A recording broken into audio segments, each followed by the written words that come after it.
unu amago na onye na-ekwu na o nwere ife ọzọ unu ga-eji ọnụ mmalụ onye na-ekwu ka m si bịa taa abụrọ ka m si bịa mbụ adị mbụ ekwu ya unu ga-etie tụsa na ozi a bịkọta onye na-amara ebe mmiri na ọmabịa dị ama ebe ọ na-akwụsị ya ife na-eme n'ala Igbo tata bido mebe oge omenala anyị na nkwa timekwu na mana eziokwu na afụ ụfụ na ntị maka ọ bụrụ ka amụ si ekeni ka o si eme n'ọrụ maka ọ banye dị ọgbọ agba ozuzuru pụta ọ ga-enwe ndị nna anyị fa ọ ga-enwe ndị igwe ndị ga na-abịa gọvanọ akwụla ọtọ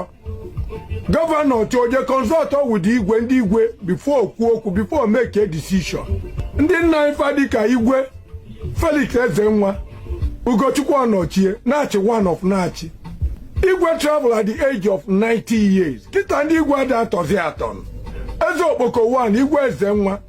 same age ka o ji travel omenala wee na ndị gọvanọ wee na-eri nsị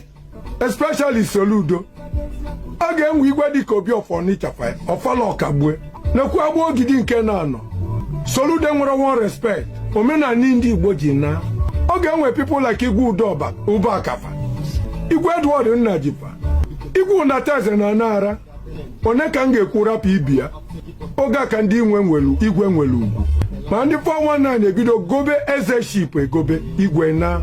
o nwere ka ị ga-esi pụta igwe obodo esi na ị na-anapụ ya satifiketi a na-eme eme forefathers na-ewe iwe na-ewefa judiciary anyị na ọ ga-enwe people like Justice Nwazotafa people like Justice Ononibafa Justice Arakafa people like I remember that young judge Justice Nkemi Izuako nke nwamba dị n'uju chigire ka o gbuo ọ wụrụ ewu na Naịjirịa nwanyị gbaba Sunday ya ihe nna ya ukwu akọwa o kwuchachara okwu ncha o kwutechara ya nke a bụ nke ugbo na-abụ nji ihe onyonyo nna ya ukwu wee na-akụzi ife mana ebe m chọọ ka m si ebe a kwuo enego m the 5 states enwere n'ala Igbo ọ bụrụ ta ka m kwuwe maka ndị igwe anyị adịgo highly disappointed this generation anyị enwere igwe anyị enwere ndị eze anyị enwere ndị ichie ha dị only but few so nna ya ukwu akwutecha ha ncha ajụjụ m chọrọ ịjụ ndị ọchịchị na-enyezi ndị igwe certificate akwụ na ụfọdụ ebe gọvanọ Elesoti na-alụ nke gọvanọ Okezi Ikpeazụ kwuru na former gọvanọ Okezi Ikpeazụ kwuru na mama ịghọta ekwere ya rụọ briji mana ọnya ka gọvanọ Elesoti lụ what a shame